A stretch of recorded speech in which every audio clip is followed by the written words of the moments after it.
जाओ। इधर से विशाल भाई इधर आ जाओ।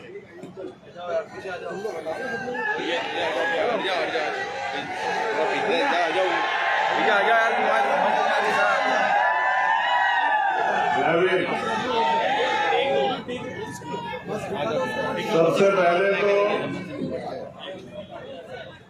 इस मंच के माध्यम से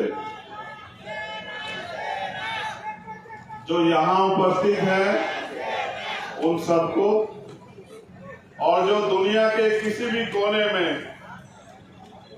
विश्व रत्न डॉक्टर बाबा साहब अम्बेडकर को मानने वाले उनके अनुयायी हैं, उनके समर्थक हैं, उनके वंशज हैं, मैं उन सबको डॉक्टर बाबा साहब अम्बेडकर की 132वीं जयंती की हार्दिक बधाई भेंट करता हूं। आप सभी को डॉक्टर बाबा साहब अम्बेडकर जी की 132वीं जयंती की हार्दिक बधाई और मंगल कामनाएं। आज हम लोग मऊ में हैं। एक छावनी तो पूरे देश में बहुत सारी, लगभग हर शहर में एक कंटोनमेंट जोन है, छावनियां हैं, लेकिन ये एक ऐसी छावनी है जहां एक ऐसे योद्धा ने जन्म लिया जो लाखों लोग मिलकर नहीं कर पाते, उन्होंने अकेले ने करके दिखाया। इस मिट्टी को भी नमन करता हूं।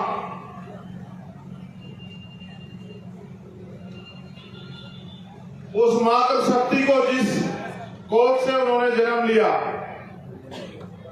मां भीमाबाई को भी नमन करता हूं, उनके पिताजी को भी नमन करता हूं। यहां मंच पर उपस्थित भीम आर्मी, आजाद समाज पार्टी, जस, अखिल भारतीय गोंडवाना पार्टी, ओबीसी महासभा के तमाम सम्मानित नेता, यहाँ की आयोजक कमेटी, जिन्होंने अपने खून पसीने से एक एक पैसा इकट्ठा करके एक इतना अच्छा आयोजन यहाँ करने का काम किया। मैं मंचासीन सभी साथियों को भी बधाई देता हूं, उनको यहाँ पहुंचने के लिए धन्यवाद देता हूं और उन आयोजक कमेटी को भी धन्यवाद देता हूं। यहाँ मेरे दाहिनी तरफ उपस्थित नौजवान साथियों का समूह, हमारे सीनियर साथी, हमारी माताएं बहनें, हमारी छोटी बच्चियां और उनके साथ ये जो तस्वीरें मेरे सामने लगी, शहीद अनीश भार्गव, शहीद हर्ष सिसोदिया अम्बेडकर और शहीद किशन लाल यादव बागरी, मैं इन तमाम साथियों को भी नमन करता हूं और उनके परिवारों के लिए कुदरत से, महापुरुषों से प्रार्थना करता हूं कि वो इन परिवारों को दुख सहने की शक्ति प्रदान करें और शक्ति प्रदान करे पुनः अपने परिवार, समाज और अपने आंदोलन के साथ खड़े रहकर आगे बढ़ने की। मैं इस मंच के माध्यम से समय समय पे जो सदगुरु महापुरुष भारत के अंदर जन्मे, उनको भी नमन करता हूं। सम्मानित साथियों, ये अवसर की बात है कि आज इस पावन दिन पर हम लोग इकट्ठा हैं, क्योंकि दुनिया में एकमात्र ऐसे महापुरुष बाबा साहब अम्बेडकर हैं जिनकी जन्म जयंती पूरी दुनिया में मनाई जाती है, जिनकी जन्म जयंती लगभग 100 देशों से ज्यादा देशों में मनाई जाती है।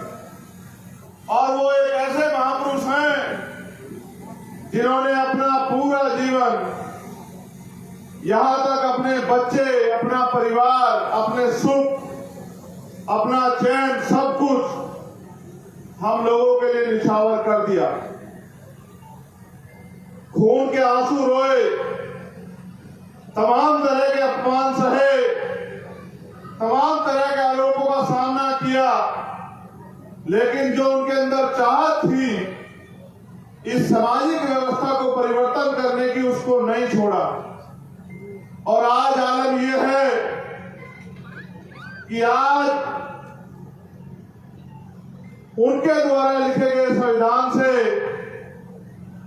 करोड़ों करोड़ों लोगों के जीवन में नए अवसर पैदा हुए। उनके करोड़ों जी लोगों के जीवन से अंधियारे दूर हुए, उजाले लागू हुए, उजाले हुए उनकी जिंदगी में। मैंने कल एक ट्वीट किया था और मैंने लिखा कि एक दीपक उनके नाम जिन्होंने करोड़ों भारतीयों के जीवन में उजाले किए। ऐसे बाबा साहब अम्बेडकर की जन्म जयंती पे हम लोग इकट्ठा हुए। सम्मानित साथियों, आज आप मऊ इंदौर में लाखों की संख्या में पहुंचे हैं। जिधर देखो मेला सा लगा हुआ है। बहनें, माएं, दादी, बच्चियां, भाई, बुजुर्ग, हर कोई एक जोश के साथ, जज्बे के साथ जन्म जयंती समारोह का हिस्सा बना हुआ है। जन्म जयंती समारोह आज खत्म हो जाएगा, लेकिन बाबा साहब अम्बेडकर का सपना अभी अधूरा है। मैं यहां आपसे पूछना चाहता हूं, मध्य प्रदेश की धरती पे, मऊ इंदौर की धरती पे, क्या आप बाबा साहब अम्बेडकर के सपने को पूरा करने के लिए तैयार हैं? क्या आप बाबा साहब अम्बेडकर के सपने को पूरा करने के लिए तैयार हैं? क्या आप गुलामी की बेड़ियों को काटकर वास्तविक आजादी को लाने के लिए तैयार हैं? क्या आप इस देश में मानवतावादी संतों, गुरुओं, महापुरुषों का बेगमपुरा राज लाने के लिए तैयार हैं? क्या आप भारतीय संविधान की रक्षा के लिए तैयार हैं? क्या आप भारतीय संविधान को पूर्ण रूप से लागू कराने के लिए तैयार हैं? तो मेरी बात पे गौर कीजिए। अभी मैंने अपनी बाईं तरफ एक जोश देखा। ये नीले पीले पटकों वालों में जोश बहुत है। बस मैं उनको कहना चाहता हूं कि अपने जोश का प्रयोग अपनी गुलामी की बेड़ियां काटने के लिए करो, तो समाज और आने वाली पीढ़ी आपको याद रखें। इस जोश से मैं बड़ा गदगद होता हूं, क्योंकि मैं इस जोश को संभालना जानता हूं।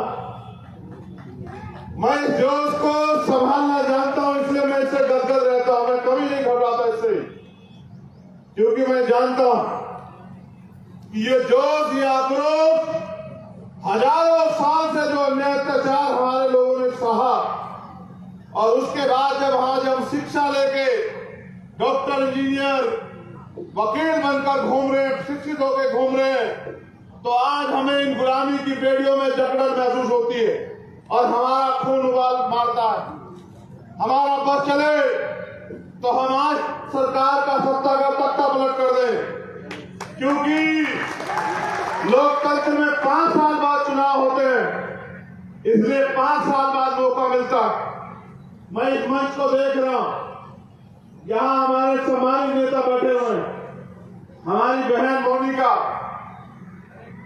मैं तो ऐसी वीरांगनाओं को विधानसभा में नेतृत्व करते देखना चाहता हूं कि वो जाए और विधानसभा में इन वर्गों के हितों की लड़ाई लड़े और इनके अधिकार सुरक्षित रखने के लिए अपने आंदोलन को कामयाब करें। भाई आनंद राय जी बैठे हुए, मेरे छोटे भाई देश के राष्ट्रीय अध्यक्ष बैठे हुए, यहाँ हमारी पार्टी के वरिष्ठ लीडर बैठे हुए, हमारे ओबीसी महासभा, ओबीसी मोर्चा के अध्यक्ष प्रदेश के रामप्रीत गुर्जर जी, भाई नीरज जी, भाई विनोद जी, हमारे सम्मानित बाबू जी यहाँ बैठे हैं, तो अम्मा उधर बैठी है। तो अम्मा हमेशा खाना पहुंचा देती है टाइम से पहले, आज नहीं भेजा है। आज ये ऐसा क्यों किया, खाना क्यों नहीं भेजा? अच्छा, आज अम्मा खुद चली आई तो उनको लगा कि अब बेटे का पेट भर जाएगा, तो ये तो बहुत अच्छी बात है। हमारी छोटी बहन रानी बोल यहाँ बैठी हुई है, चंदन जी बैठे हुए हैं और हमारे साथी अहिरवार जी बैठे हुए हैं। यहाँ पीछे राहुल वाल्मीकि जी, संतोष कल्याणी, अनिल वर्मा जी, सत्येंद्र सैंगल जी और जो विलास जी और तमाम साथी हमारे यहाँ बैठे हुए हैं। इनको देख के मुझे एहसास होता है कि अब यहाँ चंद्रशेखर आजाद की ज्यादा जरूरत नहीं। अब तो यहाँ हर जिले में चंद्रशेखर आजाद खड़े हो गए। अब वो अपनी लड़ाई को लड़ने के लिए तैयार हैं। हमारे वरिष्ठ लीडरशिप भी यहाँ है। हमारे प्रदेश के प्रभारी भाटी जी, भाई अमित कसाना जी, भाई अनिल ओलस्वी जी, भाई पंकज जी, भाई वीरेंद्र कुमार श्री जी, ये तमाम साथी जो वहां से चलकर इस जयंती समारोह में और हमारे दो गठबंधन के दल के राष्ट्रीय अध्यक्ष जो आए थे नमन करने के लिए, वो भी यहाँ इस उम्मीद से पहुंचे थे कि वो आपका जोश और जुनून देखने के लिए आए थे। उन्होंने मुझसे कहा भी कि इस बार तो क्योंकि पंचायत चुनाव घोषित हो गया है तो हमें वहां जाना है जरूरी, लेकिन अगली बार हम मऊ जब आएंगे तो तब तक हम इस सरकार का तख्ता पलट करवा देंगे आपके साथ मिलकर। अब मुझे आपसे भी कुछ कहना। हमारे मिशन 78 के भी सीनियर लीडर्स यहाँ हैं। मैं उन तमाम साथियों का जो अपने तन मन धन से इस आंदोलन को सींचने का काम कर रहे हैं, मिशन 78 के स्टूडेंट फेडरेशन के, मैं उन सब का भी धन्यवाद करता हूं। एक हमारे प्रदेश अध्यक्ष भीम आर्मी यहाँ नहीं है, उनकी तबीयत खराब है। मैं उनके लिए प्रार्थना करता हूं महापुरुषों से कि वो जल्दी स्वस्थ हो जाएं। अब मैं जो बात आपसे कहने वाला हूं ये बहुत जरूरी है। मैं सभी मंचों से ये बात कह भी रहा हूं कि भारत को आजाद हुए 70 साल से ज्यादा हो गए। 70 साल में एक पीढ़ी पैदा होके और वो अपने अंतिम समय में चली जाती, यानी कि जीवन के हर समय को, हर श्रेणी को वो देख लेती है। बालपन भी, जवानी भी, परिपक्वता भी और वो बुजुर्ग भी हो जाते हैं। लेकिन इन 75 साल से हम लोग उम्मीद कर रहे हैं कि कोई हमारी लड़ाई को लड़े, कोई हमारी समस्याओं को अपनी समस्या समझे, कोई हमारे दुख को अपना दुख समझे। और जितने भी राजनीतिक दल हैं, हमने उन पर भरोसा किया कि ये हमारी इस बुनियादी समस्या और हमारी गुलामी बेबसी की बेड़ियों को काटने में मदद करेंगे। लेकिन सामान्य साथियों, 14 अगस्त 1947 को जो सामाजिक आर्थिक स्थिति हमारी थी, आजाद होने के अगले दिन बाद 16 अगस्त 1947 को भी वो चूकी तुक थी, क्योंकि हमें असल आजादी तब मिली जब 26 जनवरी 1950 को भारत का संविधान लागू हुआ। वो संविधान जो दुनिया का सबसे बेहतरीन संविधान है और वो संविधान जिसकी वजह से आज हमारे परिवार की एक हमारी बड़ी बहन, माँ या कोई भी कुछ भी कहो उनको शब्दों के रूप में वो आज देश की राष्ट्रपति हैं। ये अगर संभव हुआ तो ये इस संविधान की वजह से हुआ। और अगर इससे पहले एक दलित राष्ट्रपति बने तो अगर वो संभव हुआ तो ये बाबा साहब अम्बेडकर के संविधान की वजह से हुआ। और अगर आज एक प्राइमरी स्कूल के हेडमास्टर का बेटा या इस ऐतिहासिक मंच पर खड़े होकर आपसे बात कर रहा है और ये शोषित वर्ग के लोग सम्मान के साथ इस मंच पर सीना तान के बैठे हैं, तो ये बाबा साहब अम्बेडकर के संविधान की देन है। ये किसी ने हमें खैरात और भीख में नहीं दिया, हमारे आंसू, हमारी बेबसी, हमारे दुख देख कर नहीं दिया।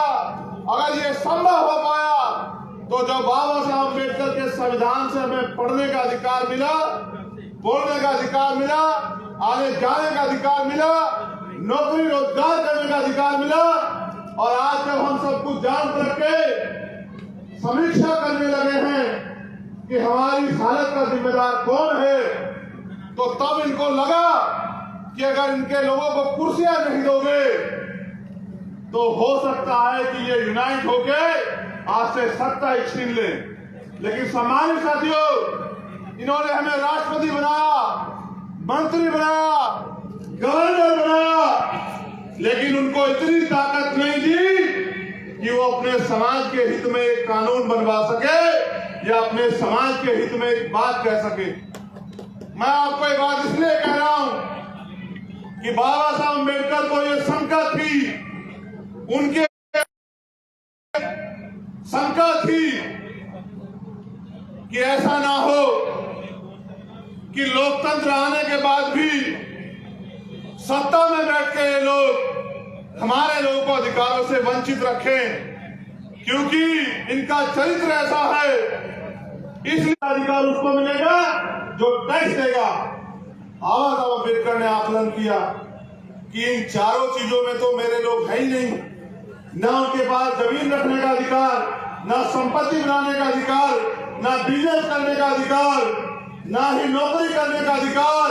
देश में फैला छुआछूत, गैर बराबरी, असमानता इतनी मजबूत है, तो उन्होंने तर्क वितर्क से ये मजबूर किया इन लोगों को कि वोट का अधिकार अंतिम व्यक्ति को भी मिले। लेकिन सम्मानित साथियों, बाबा साहब अम्बेडकर के मन में ये इच्छा थी कि उनके जाने के बाद जो अधिकार संविधान में मैं लिख के जा रहा हूं वो मिलेंगे कैसे। अभी जब मेरा भाई यहां बोल रहा था, देश का राष्ट्रीय अध्यक्ष, उसने कहा संविधान की 5वीं अनुसूची में इस देश के ट्राइबल को अधिकार है कि ट्राइबल एरिया की जो जल जंगल जमीन है वो उसका मालिक है, और उसके इजाजत के बिना शासन प्रशासन भी उस जंगल जमीन में इंटरफेयर नहीं कर सकता है। तो मैं उन अपने भाई को भी आग्रह करके बताता हूं कि संविधान में तो अधिकार है, लेकिन उन अधिकारों को लागू कराने की शक्ति सत्ता में है मात्र। इसलिए बाबा साहब अम्बेडकर ने वोट का अधिकार हम सब लोगों को दिलाया। उनको यह विश्वास था कि उनके जाने के बाद उनके परिवार के लोग, उनको मानने वाले लोग अपनी वोट की ताकत को इकट्ठा करके, वोट की वैल्यू को समझ के इस देश में अपनी राजनीतिक शक्ति का निर्माण करेंगे। और जब वो राजनीतिक शक्ति का निर्माण करेंगे, जब अपनी वोट का सही प्रयोग करेंगे, तो राज सत्ता उनके हाथ में आ जाएगी, और जब राज सत्ता उनके हाथ में आ जाएगी तो फिर वो इस कानून को लागू कराने का काम करेंगे। मैंने इच्छा जाहिर की कि तमाम महापुरुषों का सपना था कि हाशिए पे जो सबसे नीचे है वो सबसे ऊंचे पायदान पे बैठे। मान्यवर काशीराम साहब कलम के जरिए इस बात को बताया करते थे कि आज व्यवस्था ये है, 85% दलित शोषित वंचित समाज है, 15% जो शोषक समाज है, हम लोग मेहनत मजदूरी करते हैं, ये 15% हमारे ऊपर राज करता है, जो हाशिए पे सबसे नीचे है। जब व्यवस्था बदलेगी वो सबसे ऊंचे पायदान पे आ जाएगा।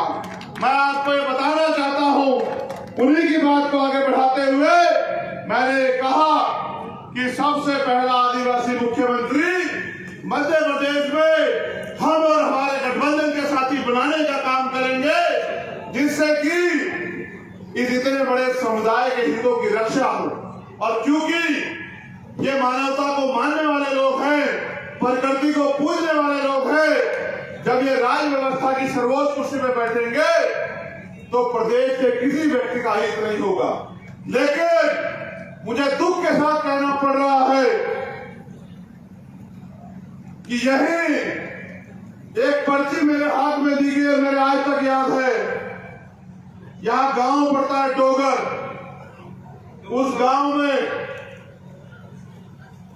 एक बच्ची के साथ अन्याय हुआ, और जब उसको न्याय की मांग के लिए हमारे लोग सड़कों पे आए तो सत्ता के इशारे पे पुलिस के लोगों ने हमारे लोगों पे गोलियां चलाई, और एक भाई तो हमारा मौके पे शहीद हो गया, जिनको मैं मुख्यमंत्री बनाना चाहता हूं, ये सरकार उनके साथ खून की होली खेल रही है।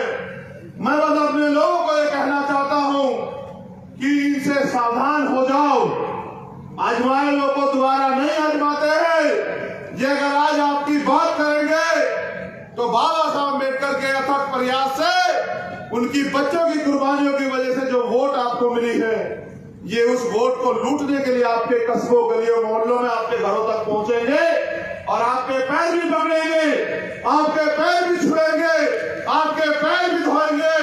आपको चाचे, ताई, बुआ, मामी, फूफी पता नहीं क्या क्या बताएंगे। आपको पैसा, शराब उपहार भी देंगे। वो पैसा, शराब उपहार नहीं दे रहे। ये जो खून की होली इस सरकार ने दलित, पिछड़े, आदिवासी और अल्पसंख्यकों के साथ, ये आपके बच्चों के खून के पैसे आपको लौटाने के लिए आएंगे और उनसे आपकी वोट को खरीद के शासन सत्ता में आके आने वाली पीढ़ियों के साथ खून की होली खेलने का काम करेंगे। मैं बस आपको सतर्क कर सकता हूं। ये इतनी बड़ी कागज मेरे पे गवाही है, लोगों की लड़ाई लड़ रहे हैं। मैं हाथ जोड़ के कहता हूं प्रशासन के लोगों से, मोहरे मत बनो, सरकार बदल जाएगी। आपको नौकरी यही करनी है। जितने मर्जी बुलडोजर चला दो, जिस दिन सत्ता बदलेगी ये रक्षा नहीं करेंगे। एक एक कर्मचारियों पे देखो, मैं कर्मचारियों का हितैषी हूं। मैं मानता हूं कि कर्मचारी सरकार के अधीन है।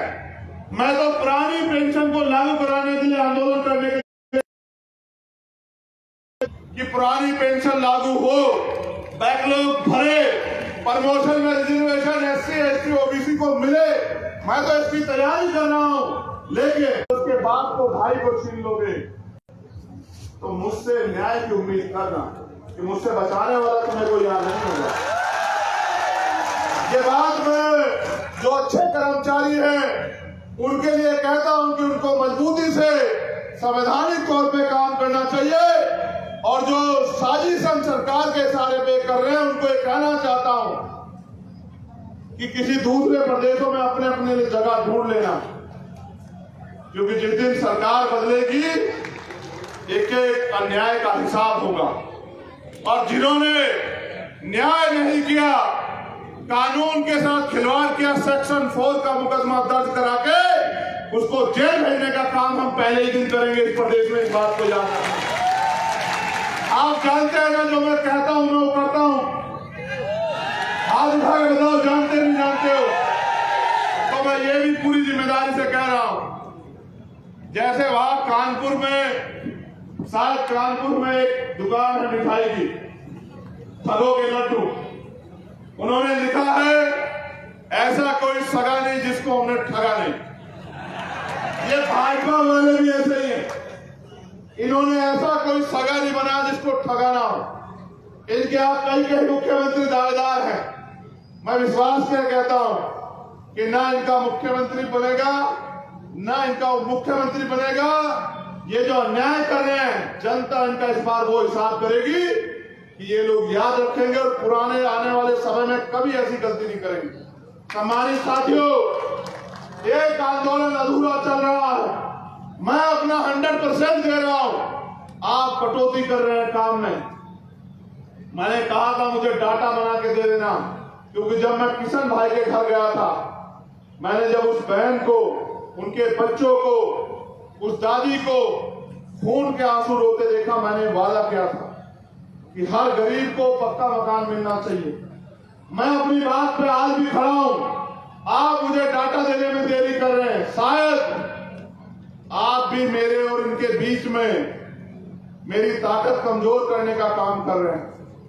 जितना जल्दी आप डाटा बना के दोगे, उतना जल्दी हम लोग इनका घेराव करेंगे, उतना जल्दी हम सरकार की नींव लाने का काम करेंगे, उतना ही जल्दी हमारे लोगों के लिए पक्के मकान की व्यवस्था होनी शुरू हो जाएगी। यहां बैठे कितने लोग के कच्चे मकान है? कोई हाथ उठा के बताएगा क्या?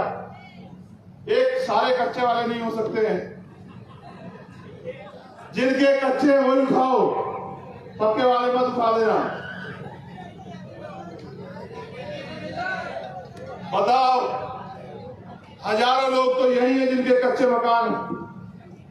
तो 75 साल में इन सरकारों ने हमें सर ढकने के लिए पक्के मकान भी नहीं दिए। सोचो कि इन्होंने आपको जानवर से ज्यादा क्या समझा। आप जानवर पालते हैं, उसके लिए भी पक्की व्यवस्था करते हैं कि उसको बरसात में दिक्कत ना हो, गर्मी में दिक्कत ना हो। लेकिन इन सरकारों को हम जानवर भी नजर नहीं आते कि हम यहाँ बरसात में हमारे घर छूते और ये बड़े बड़े महलों में पड़ के चैन से सोते हैं। मैं बार बार बताता हूं मेरे लोगों, इन अमीरों के कुत्ते भी बिस्कुट खाते हैं, वो एसी में सोते हैं, गाड़ियों में घूमते हैं। इस प्रदेश में और देश में मेरे लोग रोजी रोटी के लिए सुबह निकलते हैं और अन्य प्रदेशों में निकलते हैं। मैंने कोरोना काल देखा कि मजदूर किस तरह से वहां से पलायन करके गया जब कोरोना काल आया। मैं आपसे कहना चाहता हूं, कब तक इनके भरोसे रहोगे? कब तक अपने अधिकारों को छीनते देखते रहोगे? आप नौजवान हो, आपकी आंधी के आगे मैं बार बार कहता हूं कि वायु समझते हो, हवा और युवा क्या होता है? वायु का उल्टा।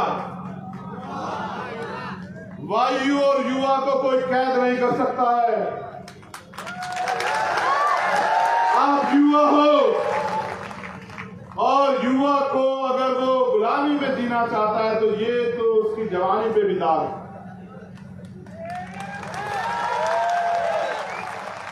मैंने चीज के आप लोगों को तैयार किया। 16 महीने काल कोठरी में ये बात सोच के बिताए कि मैं अपने खून का कतरा कतरा और अपने ज्ञान का एक एक पल अपने भाइयों के बीच जाके उनको समझाने के लिए तैयार करूंगा। आपको क्या लगता है बिना इनसे मजबूत फर्जी इनकाउंटर हुआ कि वो मेरा छोटा भाई अपनी मां के पैरों को छू के गया भारतीय सेना में वीर बनने, और इन निकम्मी सरकारों ने उसको ये समझ के कि इसकी कोई देखरेख करने वाला नहीं, उस गरीब नौजवान को, उस बहादुर भाई को बस ऐसे अन्याय का सामना हमको रोज करना पड़ेगा।